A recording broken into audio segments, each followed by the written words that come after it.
In today's video, I'm going to show you exactly how to rotate a video in Clipchamp quickly and correctly.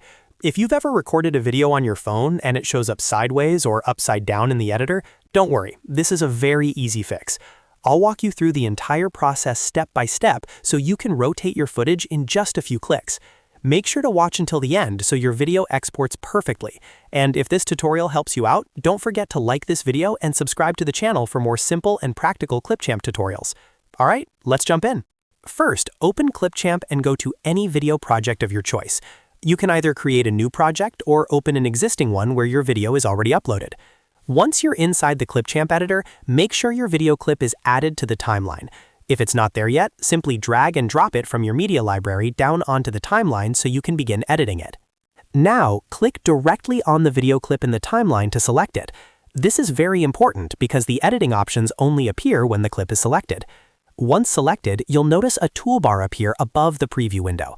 This toolbar contains several quick editing options that allow you to adjust your video. In the top toolbar of your video preview, look for the option labeled More. Go ahead and click on More. This will expand additional editing tools that are not immediately visible in the main toolbar. After clicking More, you'll see the option that says Rotate by 90 degrees. This is the tool that allows you to fix the orientation of your video.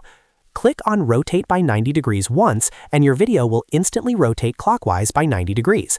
If your video is still not in the correct orientation, simply click the Rotate by 90 degrees button again. Each time you click it, the video rotates another 90 degrees. So if your footage is upside down, you may need to click it twice. If it's rotated to the left instead of the right, just keep clicking until it reaches the correct position. It's quick, simple, and completely non-destructive, meaning you can always adjust it again if needed.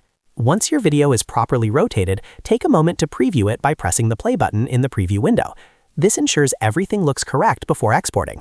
Also, double-check that no important parts of your video are cropped or misaligned. In most cases, rotating will automatically adjust the framing, but it's always good practice to review your final result. If needed, you can also resize or reposition the video within the preview window by dragging the corners. This is especially helpful if you're converting vertical footage into a horizontal project or vice versa. After confirming everything looks good, you're ready to export your video. Click on the Export button in the top right corner of Clipchamp. Choose your preferred video resolution. For most projects, 1080p is a great balance between quality and file size. Wait for the export process to complete, and your newly rotated video will be ready to download and share. And that's it. That's exactly how to rotate a video in Clipchamp. As you can see, it only takes a few clicks to fix sideways or upside down footage. If you found this tutorial helpful, make sure to hit that like button and subscribe to the channel for more easy Clipchamp editing guides. Thanks for watching, and I'll see you in the next video.